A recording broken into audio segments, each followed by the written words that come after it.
have we had a busy 24 hours here, United People's TV. We have just got the here we go from Fabrizio Romano for Ruben Amorim. He is going to become Manchester United's replacement for Erik ten Hag and the manager that INEOS have chosen to lead their project. The announcement's just come out from Fabrizio. This official confirmation's just come from Sporting Lisbon. The €10 million release clause has been paid. Not 20 million euros like the Portuguese press might have you believe. It was 10 million euros. It's been confirmed. We're going to have a chat. All right. INEOS have moved fast. Fast is not even a way to describe it. Rapid, isn't it? I don't know what word you want to use to describe it. I did not see this coming. You remember the live show that we had, yesterday? I was like, yeah, I kind of expect Ruud to be in charge, maybe for a few months. I don't really know. No, by the looks of it, he may well only be in charge for one game. All right? Rapid. Let's run through it. Here is the official statement. The official announcement from Fabrizio Romano. We've got the here we go. Manchester United are set to pay that €10 million release clause for Ruben Amorim to become the new manager. And the here we go. Sporting are going to confirm with a formal communication received from United for Amorim to be appointed. Sporting confirmed formal communication received from United for Amorim to be appointed. He's already said yes to the proposal on the project. And here is that official confirmation from Sporting Lisbon. You can see down there to the value of €10,000. All right? 10,000? Jesus. Sort yourself out, Sam. Let me turn this monitor off. I'm getting distracted. I've been recording and preparing content. Jeez. I just got caught out on this one because I was recording the sort of how United will set up under Amorim. So I turned my phone over for 10 minutes, turn it back. Oh, here we go. Brilliant. Fast indeed, Toby. Look, so much has been said about the indecisiveness over Ten Hag, right? This is the complete opposite, if I'm being totally honest. It looked indecisive from our perspective as fans because we can only see what's going on. But it was far from indecisive. Clearly, behind the scenes, INEOS were deciding what to do, putting plans in place, already started with those plans, and just executed those plans. And it was 12 p.m. yesterday when Erik ten Hag and the statement came out that he was sacked. And 28 hours later, we've got a here we go that Man United have got Ruben Amorim. Now, I'll tell you one thing. There is no way that Man United would have done I can only speculate on this, but I personally feel like this. Salim, you've just said it there. I think United knew that Ruben Amorim would say yes before Erik ten Hag was sacked. So I imagine this actually has been playing out for a fair amount of time. I think United already... There's no way that INEOS would have sacked Erik ten Hag on the off chance that Ruben Amorim might say yes. That's a little bit of speculation from my perspective. Now, in terms of how you feel about the appointment, get your comments in. I'll try and read as many out as I possibly can. But this is a really exciting appointment. Of course, Erik ten Hag was a really exciting appointment. And there will be parallels and there will be question marks. And people are saying, oh, Sam, you got this excited about Erik ten Hag. Yeah, I got mega excited about Erik ten Hag. And I'm excited about Ruben Amorim. And I'll be excited about new signings that we make. Sorry, guys. Someone's saying down that, Danny, you're saying they knew in the summer, Sam. I don't know whether they knew in the summer, but honestly, when you now start looking at Man United's summer transfers and you go, Ugarte, well, Erik ten Hag didn't probably, I'm not sure that Erik ten Hag wanted him. He definitely said that he would rather keep McTominay. But Ugarte, perfect for the system. Of course, he's played it before. Lenny Yoro, perfect in a system where you play a back three, can cover those channels. Xerxes, question marks. But he did play in a back three system at Bologna. Mazraoui can play there too. Hope it's not another false dawn. I don't think this will be. I said that about Erik ten Hag. But you know what's crazy? And I didn't even think about this. The Times are reporting that Manchester United, first of all, were closing in on the appointment of him. This was a couple of hours ago. But also that Man United are planning on having Amorim in charge for the Chelsea game. And it may well only be one game for Ruben Nistelrooy as interim manager. And I don't know whether he's going to... There's no confirmation so far on backroom staff, on when Amorim would come in, on who he'd bring, on who would stay at Manchester United. There's no official statement from Manchester United. That will come. You got Kave Solihull saying that there is a real chance that he will be in charge of United against Chelsea. Well, look, seeing as United, we've got the official confirmation here from Sporting Lisbon that the release clause has been paid. I imagine he's straight on a plane now. Yeah, Liam, I wonder where this leaves Ruben Nistelrooy. I completely agree with that. I can see there's a couple of generous community members down here. Toby and Rex gifting 5 memberships and gifting 10. Come on. And you're saying, what is this madness? We're United. We don't move like this. I think INEOS, the way things are played out in the modern press, and I could probably argue that United People's TV doesn't help this. Or any other fan channel, if you want to call them that. I hate the words fan channels, but I try to cover the news as it's covered, but by doing a daily live news show, maybe I'm just trying to do my job here properly, but with United, it feels like every single inch is covered as a story, and that's what kind of leads to part of the frustration. But here with Ruben Amorim, nobody mentioned Ruben Amorim. Nobody had time to mention Ruben Amorim because it was only just over 24 hours ago. Within 5.5 hours of a statement of Erik ten Hag being sacked, David Ornstein said Man United are working on finalising a deal with Sporting Lisbon for Amorim. So there was no leak at all about anything prior to that. United kept it behind closed doors. That was no leak. In the same way that the press didn't know about Omar Barada,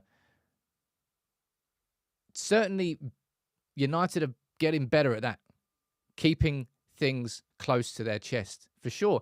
And how can you not be excited about Ruben? I know, right? We've had false dawns before. We've been excited about managers before. And that natural point of pessimism as a United fan will never disappear until we win the league title again. And part of that I will have as well.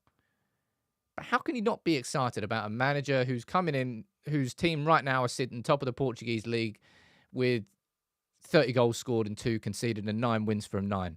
A manager who went to Sporting Lisbon and won the title in his first year, their first title in 20 years. A man who does play with an aggressive, high-pressing system, and he has buy-in from his team. A man who, in the last 5 years, according to Tom Kunda, who knows a lot about him, having watched him this whole time, says that not once has he ever thrown a player under the bus. Not once has he ever criticised a player in public. And not once, really, has a story come out about players not being happy with Ruben Amorim. So all this information that exists, it leads to excitement. Now, there will obviously be concerns about, yeah, sure, it works with that Sporting team, but how about you come into this squad that we've got? How can you possibly expect a team which has played the way that we have played under Erik ten Hag to operate inside a system which is known for being aggressive and high intensity? And I've got concerns about that. But I do think this squad is significantly better than it has been showing.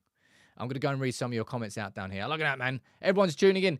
It's the food gang. I'm Potato, Mr. Captain. Mr. Captain Steak Bake. 10 gifted memberships each. And Ankit, I'm seeing that as well. Benfica and Porto fans are thanking us on social media right now. They absolutely are. Right, let me see what else is being reported on this. But yeah, the news is out. Amorim in charge for Chelsea? Well, there will be a new manager bounce. Maybe there'll be 2 new manager bounces in 2 successive games. Rude for Leicester and Ruben for Chelsea. Joe, I agree with that. Major props to Ornstein for his exclusive. Well, Ornstein was first to the Ten Hag sacking and also first to the Amorim story. Jay saying Ineos keeping this under wraps is impressive, especially in this sort of, in the modern era. I've just tried to sort of explain it, how much everything is covered on a day-by-day and a minute-by-minute basis. To keep something as big as this under wraps is impressive. How can he say United can never go wrong dealing with the Portuguese league? What players have we signed from there? Ronaldo, Anderson, Nani.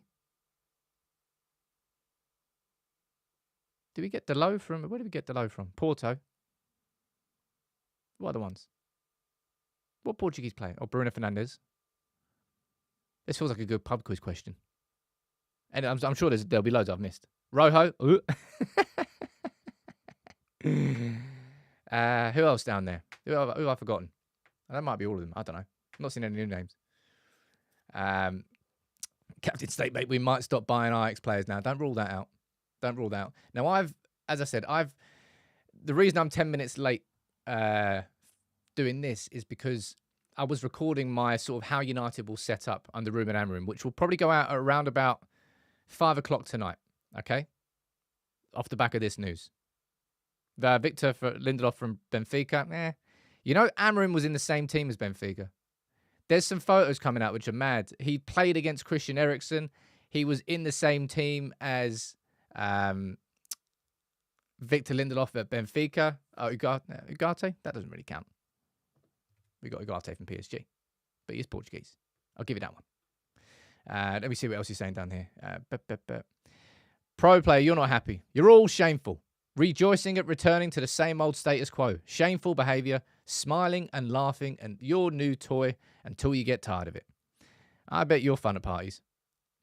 But this is where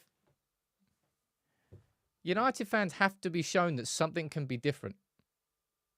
What, do you think that we should have continued trotting down this path with Erik ten Hag? I told you I reached a point after West Ham where I was like, I don't think I can rely on the players finishing their chances anymore for the improvement to come. I don't think I can rely on luck because I don't think that's going to come. I don't think I can rely on Erik ten Hag and his tactics. There was no point to turn with Erik ten Hag. It was brick wall, brick wall, brick wall. And we were cornered in and there was no way out. United decided to move on and Ineos have chosen their man. And for the first time, a manager is coming into Manchester United, truly, with that football structure. Erik ten Hag that was why hey, look. Looking back, everybody was correct that said they wanted Erik ten Hag to be sacked in the summer. I wanted him to get that chance to develop. I wanted him to get that chance to show me in that third season that we can progress, that the injuries and all that, and just nothing happened. Absolutely nothing happened. Now, ladies and gents, make sure you tune in tonight because, well, not tune in to United People's TV. I'm sure everyone's going to be watching this. Record viewing figures incoming for this game. The League Cup quarter-final. Sporting Lisbon at home to Nacional. 8:15. Make sure you watch that. We get to watch a little bit of Ruben Amorim's football. I'm going to read some more of your comments. I always like doing this because I think it's... Will this be different? Will this be the same old story? Geez, if Man United even managed to ruin Ruben Amorim with the football structure we've got in place, and with... I know that people will be pissed off with a lot of our players. I genuinely think this squad is so much better than the sum of. It's like what's that saying? Some of the parts. Something like that. Can't remember. Anyway, this team is significantly better than how we have been playing. And there will be a new manager bounce. Of course, there will be. I'll be interested to see how we settle into that 3 at the back system straight away. Right? Jeez, some of you are chirpy in the comments. Some of you are chirpy. Woo! Fair play. Fair play. So yeah, I'm just going to mute I'm just going to sit here now and just... We're not allowed to get excited about a new manager. We have to go into it negatively. We have to go into it thinking that he's going to fail.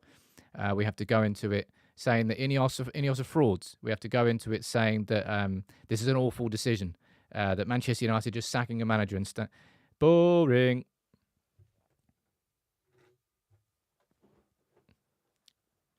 Hey, look, it is what it is, I suppose. My biggest concern over the 3 at the back system would be around the wing backs. I don't particularly think the squad that we've currently got. Look, Dalot can play as a fullback, sure. Do I think that we could do better than Dalot inside a wing back system? Yeah, I do think we could. Do I think that we could do better than Mazraoui in a fullback system on the left hand side? Yeah, I do think we could. Luke Shaw, he doesn't exist as a human being anymore. Well, that's a lie. That was a bit extreme. He doesn't exist as a Manchester United player anymore. He's very much a human being, but he cannot be relied on. Will Malacia come back in? We don't know. Harry Amass, I hope he will get his debut against Leicester, because I think that he could thrive in that system. Tino, you're asking whether Rude's still part of Amorim's system. As I said there is no confirmation at this point in time as to whether or not anybody is going to be staying. But look, let's bring these in here. Let's get your predictions in the comments. It looks like this is going to be the first 5 games in charge for Ruben Amorim. 3 games before the international break. Chelsea at home, PAOK at home, and Leicester at home. Before Ipswich away and Bodo Glimt. Right? Now, Takeoff, you're mentioning a name down there when it comes to fullback. How many points? Fire it in the comments. Frimpong. Now, Frimpong makes sense. Now, the Frimpong links are going to come back. Because we've actually got a wing-back system. Right, let me see what else you're saying down here. What's Ruben like with academy players? Well, if you look at the academy players that he brought through at Sporting Lisbon, whether that would be, I believe, Diamande, Inacio. You've got Matheus Nunes, who came through in his first season in charge. That's when he won the league in his first season. First title in 20 years, I think. Well, nearly 20 years that Sporting Lisbon won. He then went, of course, to City. You got Nuno Mendes, who came through. He was then sold to PSG. And if you look at the average age of Sporting Lisbon's squad, when he took over, they had the 11th youngest squad in the Portuguese league. Right now, they've got the 2nd youngest.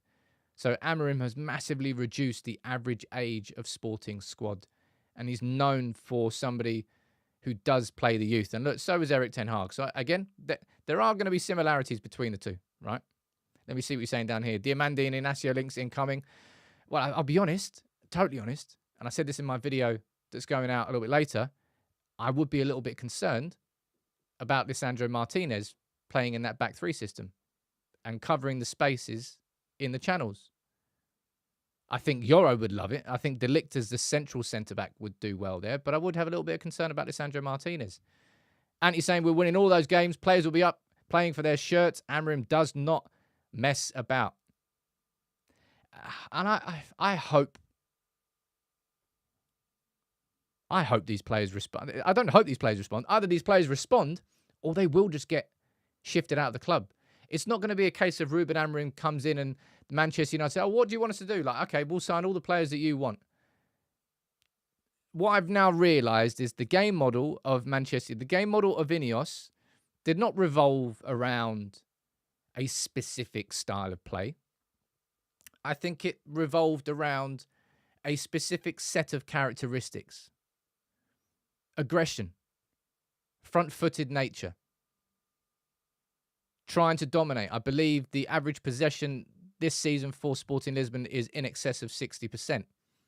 They're used to having the ball. They're used to leading by example. They're used to having a defensively resolute team too. There's a little bit of it all. And also that emphasis on the youth, which, and as I said to you right now, our academy is as strong as I think it has been I can't even remember the last time. Just the sheer amount of top quality players that we have. And if you look at Shea Lacey, look at Ibrahimov, 2 players who would thrive inside a system of Amorim's as the 2 sort of central attacking midfielders. Now, Jack, you're saying down here, we'll go back to this. See what you're saying in the comments. Jack, you're saying 12 points See Chelsea as a banana skin. Quenda, of course, is 17. He's the right wing back for Sporting Lisbon right now. Joel, you think 12. One, Joel, Liliano, Gilbert, 15. Lots of you. Now, Connor, you're saying managers come and go. If they aren't good enough, they should go too. End of. We support the club above all and what's best for it. And unfortunately, Erik ten Hag being sacked after West Ham was what was best for the club. And Manchester United going out and getting Ruben Amorim probably, well, I did my video, geez, it was only less than 24 hours ago. I did my video looking at options for Manchester United's managerial spot because I didn't think it would happen this fast. Not in a million years. I got it completely wrong. Hands up. I don't come within the knowledge. I come with just what my predictions and my sort of feelings are on certain things. And I felt that Rube would stay for a little while because Ineos wouldn't rush their decision. They'd take their time to look at the market. What I completely misunderstood was the fact that they were already doing that behind the scenes, probably since the start of the season. They've always had their contingency plan in place. And the fact that we have now got the here we go and we've agreed a deal for Amorim, 10 million euros release clause, that's paid and done. We've got the official confirmation from Sporting Lisbon here. The fact that this has happened just over 24 hours after we sacked Erik ten Hag shows that United knew that Amorim would say yes. That we'd already had probably verbal confirmation from him. Yeah, if you go ahead, I'm ready to move and I'm ready to move straight away. Now, whether or not Sporting would have allowed that, that would be the, well, that's what's been figured out. Erik ten Hag to Sporting. I don't think he'll be going back into work anytime soon.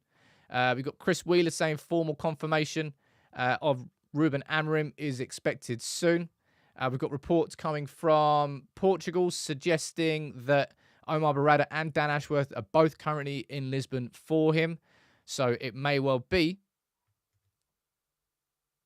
that they get on a flight and he's back in Manchester tonight. Yeah, I thought João Pereira is going to become the new Sporting manager. Dad's saying funds will be limited in January. Okay, put this in the comments, all right? That'll be a good question. Ladies and gents, wrong one. Now that you know that Ruben Amorim is going to be our manager, you know that we're going to be switching to a system of 3 at the back. We're going to be playing with wing-backs. If there would be one player that one position that you think United would have to strengthen in January, what would you predict? What would you say, if I'm going to put money anywhere, it would be there? I think I would probably go wing-back. But we'll find out. Let me go see what you're saying in the comments. What happens to Garnacho is a question. I've sort of speak about that in my sort of what's the best 11 under Amorim video, which is going to be going out a little bit later tonight. Funds will clearly be an issue at Manchester United for a good while, right? Everyone knows that. Now, I can see down there, if there was a poll, it will be like 90% of you saying left wing back or left back. And I think we all know that. Jeez. Alphonso Davies, I have seen that link. And you think about Alphonso Davies in that system. Boy.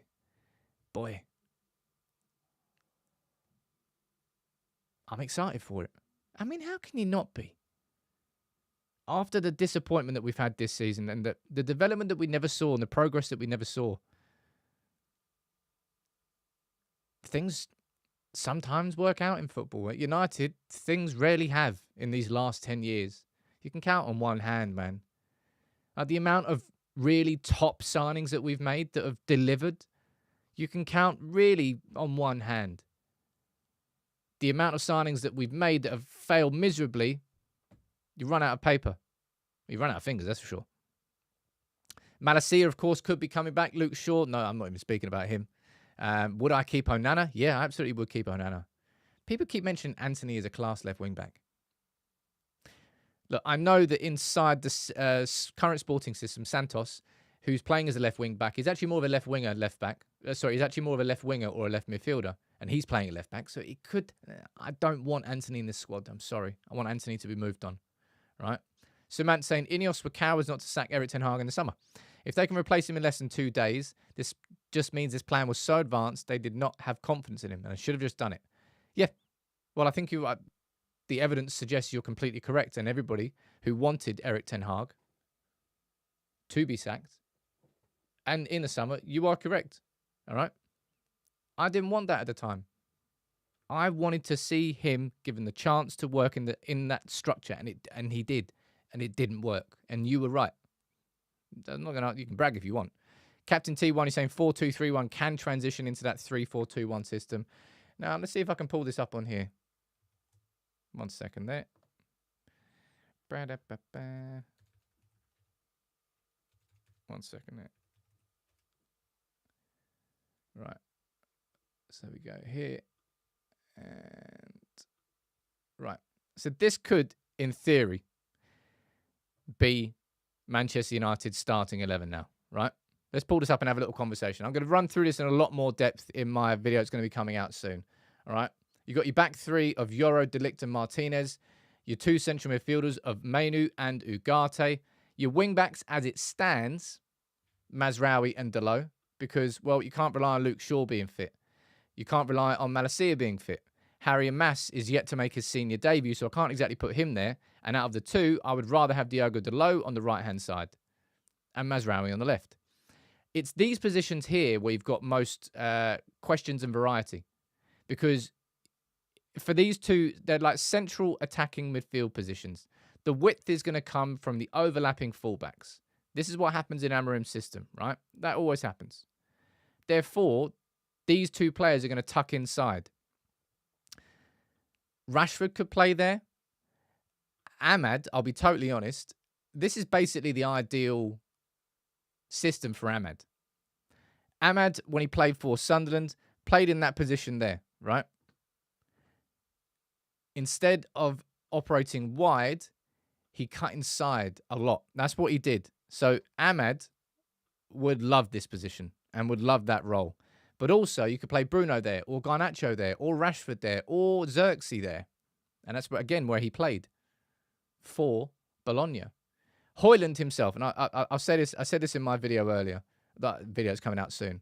If I'm going to choose one player, that I think would thrive in this system, I'd buy your Højlund stocks now. Because it is a system with a focal point. The focal point being the striker. You know how frustrated we all kind of got about the lack of service that Højlund got in Ten Hag's system? That will not be the case, right? Højlund will be fed. Højlund will get chances. And I'm excited to see about that prospect. Ugarte and Mainu, because you're now going to have three centre-backs and protection, there's less defensive work for Mainu. He'll be able to bring the ball forward a bit more. Ugarte will not be there to progress the ball forward. He'll be there to recycle possession, to keep the ball, to find a teammate. Declan, you've put it down there. And I'm not going to say that Amorim's tactics fit United perfectly, all right, or this team perfectly. But there are a lot of these players where it's like, yeah, that works. That makes sense. It's not like square pegs, round holes. It's not that big U-turn. It's not like going from Mourinho to Solskjaer, right? Mourinho to Solskjaer is like, well, what am I supposed to do with this? Everything that I want to do is the complete opposite of what this squad is.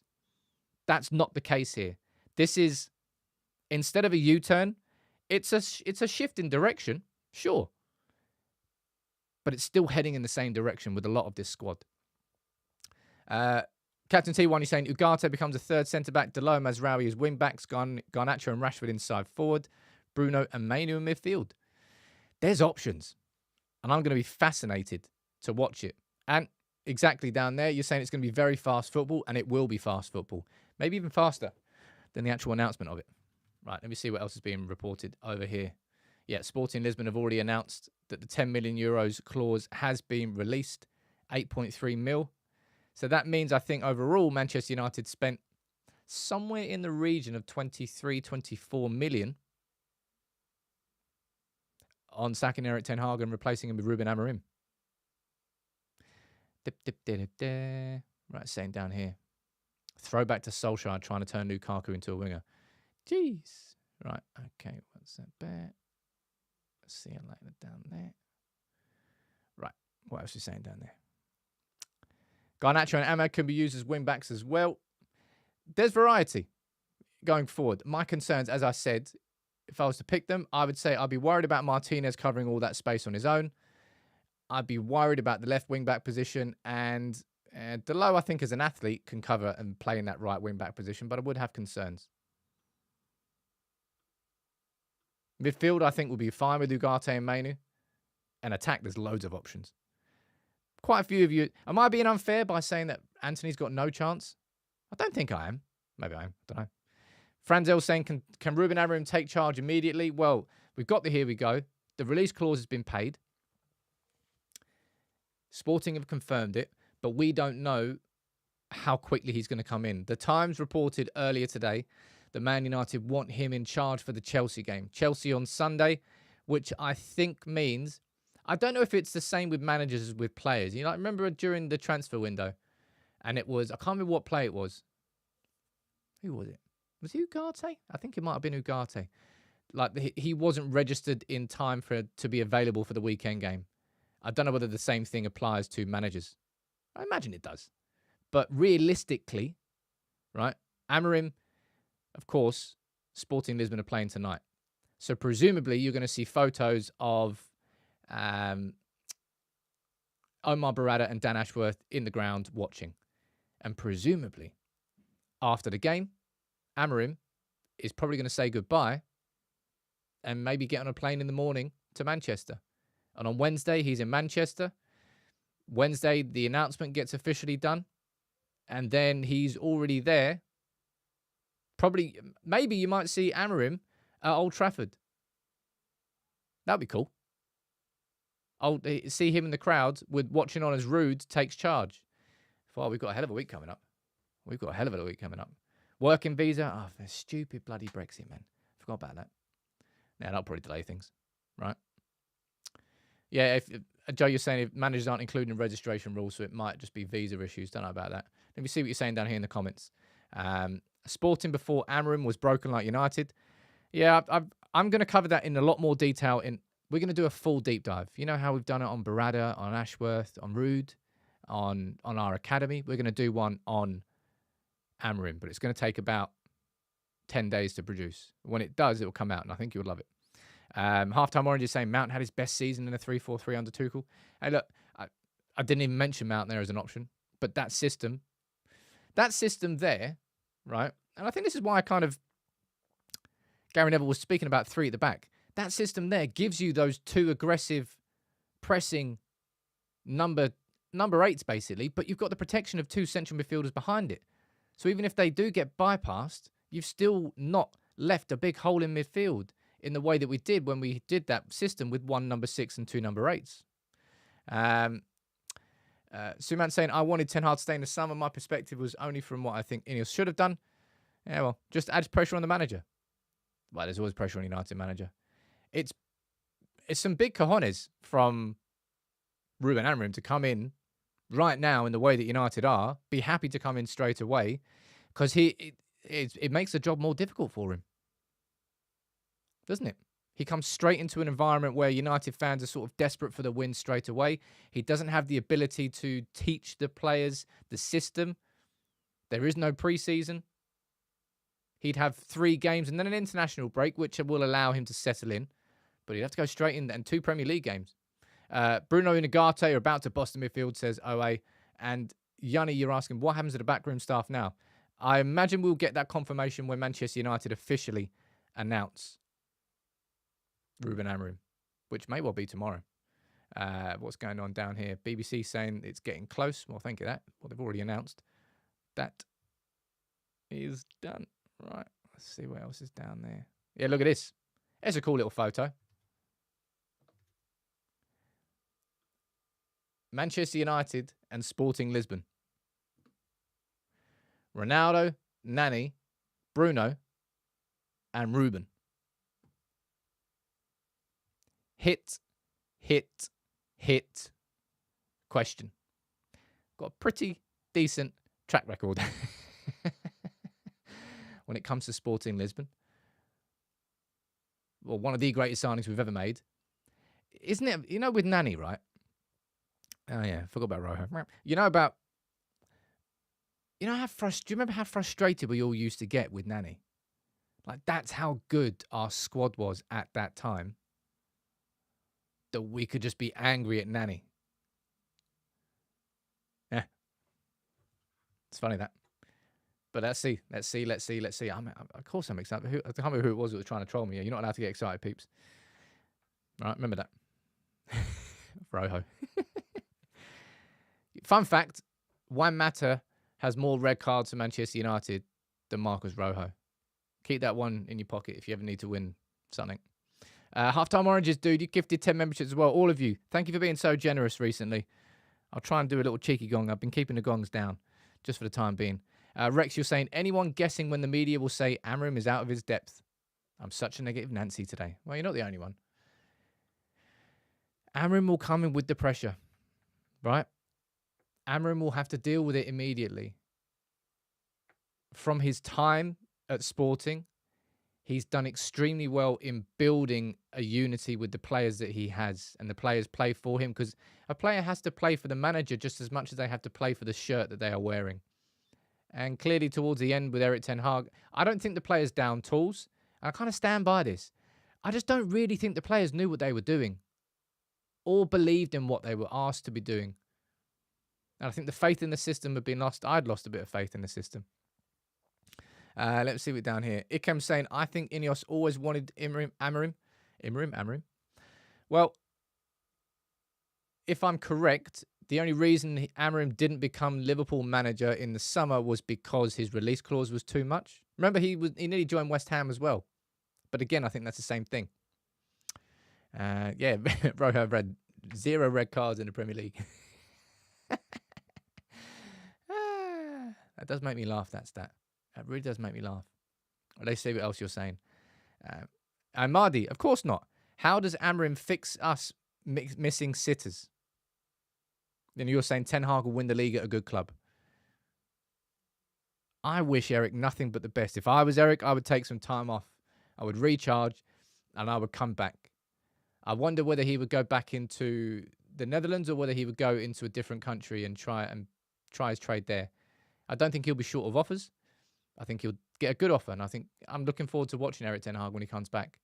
And I hope he comes into a structure which works for him straight away. Yeah, but he was found out towards the end, right? He was. What else are you saying down here? Yeah, Mania, of course, 10 million euros was that big club clause. So I think if West Ham tried to get him in the summer, which they did, they would have had to pay double that. Aline John, of course, this is a good point. You're talking about the squad. This squad isn't perfect, right? No way in hell is this squad perfect. And there are questionable players, and there's more than questionable attitudes inside this squad. He's going to have to find out pretty quickly who he can trust and who he can't trust. He's going to have to, I imagine, he'll lean on Manuel Ugarte quite quickly, because Amorim knows he doesn't have to ask any questions about Ugarte. He knows that he has in the same way that Martinez was a very important player for Erik Ten Hag in his first season at the club, you probably would be looking at Ugarte in a similar vein. Somebody who knows the system inside out, somebody who he can go to, I suppose, but Ugarte's only been here for however many games. Would it be Bruno Fernandes he leans on? Who would you, okay, this is a question I'll ask you in the comments. Who would you expect to emerge sort of quite quickly in Amorim's system as a really important player? Who would you back? Which players do you think will suit the system well, will do what Amorim wants him to do, will fit in the system really well?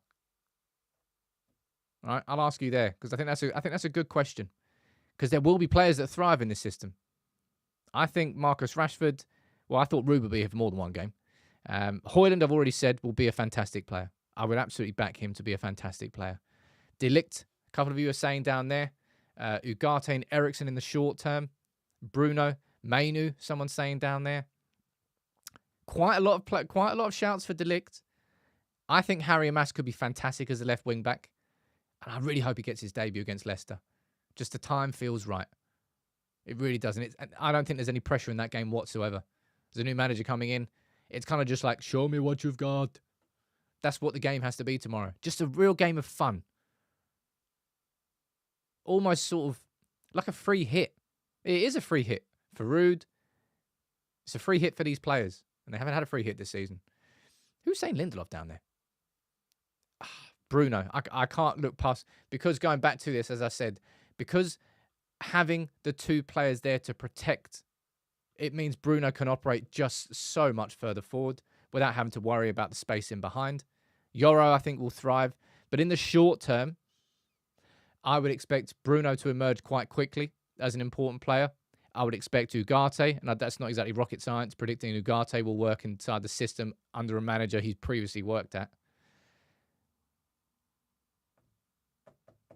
I'm looking forward to it, man. It's been a rough season so far.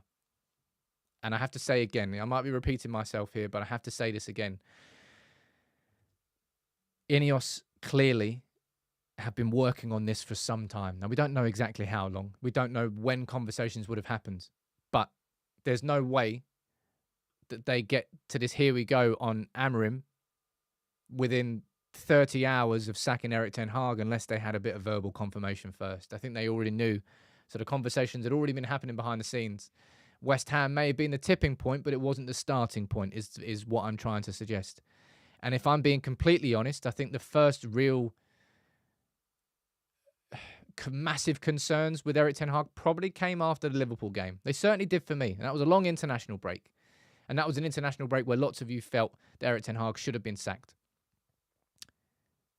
I think that INEOS were doing their work behind the scenes at that point in time. And maybe that in itself, and maybe Erik ten Hag knew that, got wind of it. I don't know. But there's no way that this has just happened in the last 24 hours. My views on Garnacho in this system, check out the full, I do a full video on the tactics. That's going to be dropping after this, all right? It has been a busy day. United Portuguese players, match made in heaven. What I was saying down there, who should captain the team? I don't think there's... Hey, look, Bruno Fernandes has had a rough season. Let me reload that. 1 second there, sorry. A rough season. But I wouldn't take the armband away from him. I do think Yoro will be exceptional. I've seen that as well. I think that was Housen who said that about Sporting's injury list being shortened by 20%. I need to try and find out where that data's actually come from because I couldn't find it earlier. My prediction on what happens with Ruud is that Ruud will leave. I don't think that Amorim would keep him. And that's just my own personal prediction. I might be completely wrong. Who is Amorim? Who is the coaching staff at Sporting Lisbon? Let's have a look at that. That'll be interesting. Sporting Lisbon coaching staff. Right. Cool. Let's pull this up.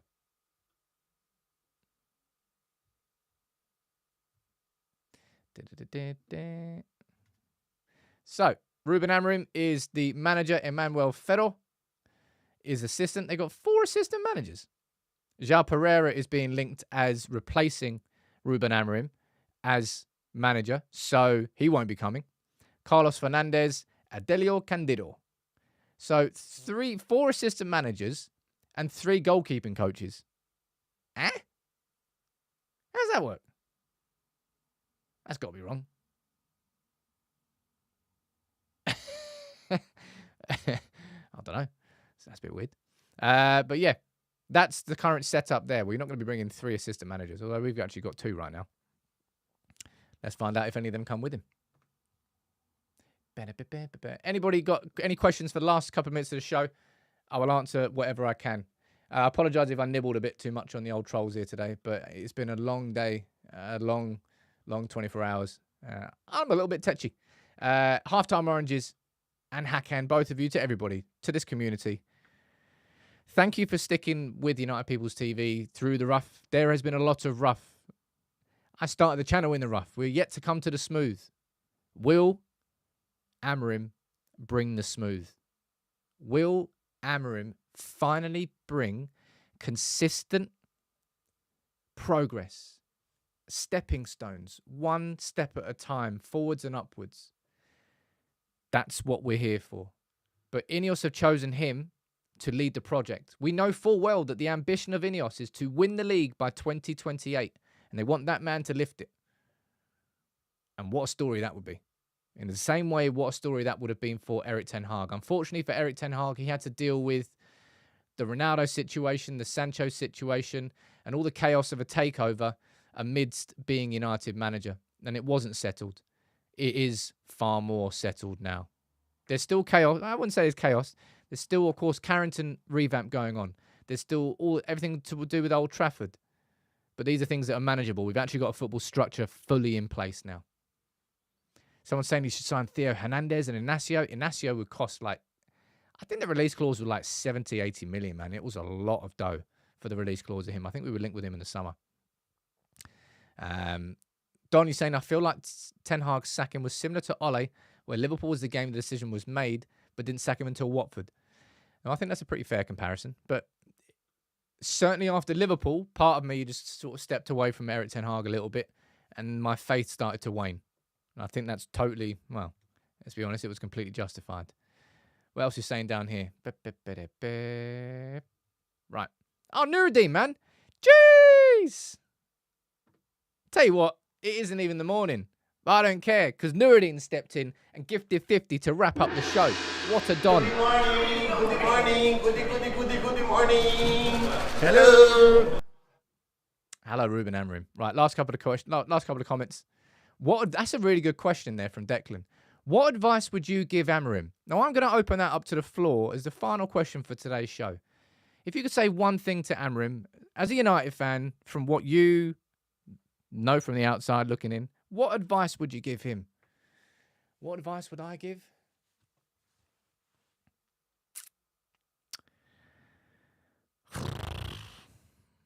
That's a really hard question, if I'm honest. Because my instinct would be to say, don't give in to changing for the players. And I think I would probably say that. Like, someone just said it down there. Stick to what you do. Stick to what you know. Because it's worked before. And it can work inside this squad when the squad is ready to do it with you. Right, Erik ten Hag, I didn't realise it at the time, I'll be completely honest. I never realised that Ten Hag's philosophy revolved around the players more than the principles themselves. And that's why he switched it at United. But Amorim very much has a 3-4-3 system. There is some flexibility. The shape can change somewhat. But ultimately, it's mainly that system. Let me see what you're saying down here in the comments. Vinny, you're saying be strong. Joe, you're saying if it's going wrong, change it up. Don't keep pushing something that isn't working. So you're saying have that flexibility. Stick to your plan from start to finish, says Joanne. Gordy saying Amorim, ignore all media and fan channels. I'm not worried about that, man. Amorim's a manager. He will know not to take outside noise in. I hope that he can do this, you know. You know what I would love to see? Like, genuinely, like a proper siege mentality that actually comes back to Manchester United. I'm not talking about Jose Mourinho's siege mentality, where he throws everyone off the bus until someone is left on the bus, and then whoever's left on the bus, yeah, that's our siege mentality. When I was growing up, what made United was it genuinely felt like a family club. Like, everybody was safe inside the walls of Old Trafford. Everybody was safe inside the walls of Carrington. Doesn't matter what's going on outside. Beckham, the greatest example of this. After the World Cup, and people were burning effigies of him, and he came back kind of, well, with the weight of the world on his shoulders. Fergie took him inside, closed the doors to everyone else, told them all to piss off. We won the treble that season, and Beckham should have won the Ballon d'Or. And that's because we created that siege mentality internally. And the only way any United manager is ever going to be successful ever again is if you can successfully shut the noise out and successfully get everybody working on that same page together. And if you can do that, maybe that's the advice. Ruben, just make United United again. Well done, Samiev. Fantastic bit of simple top-level advice. He does speak English. He does speak English quite well, Nigel. That's what I would suggest. I think that's something that we've lost. If we talk about the cultural shift of United, bring back that feeling where players can feel totally safe and get the best from them, but at the same time, boot out the players that try and take the piss. No more passengers. Right. I'm going to wrap this one up for today because there's a video going out. Well, it should be at 5 p.m. Bloody hell, it has been a busy 24 hours. Thank you so much, everybody, for tuning in. And look, of course I'm excited. Something new, something fresh, but look, something shiny, new, great. That will always have excitement. But I can see why United have gone after Amorim. I've already done the video covering that earlier today. And I can see where the system works with these players. I have concerns, and this squad would need to be refined, and new signings will be needed, but it's not a massive U-turn. And if he can do what he did at Sporting at United, we're about to enjoy ourselves a lot. Take it easy, everybody, and welcome to United, Ruben.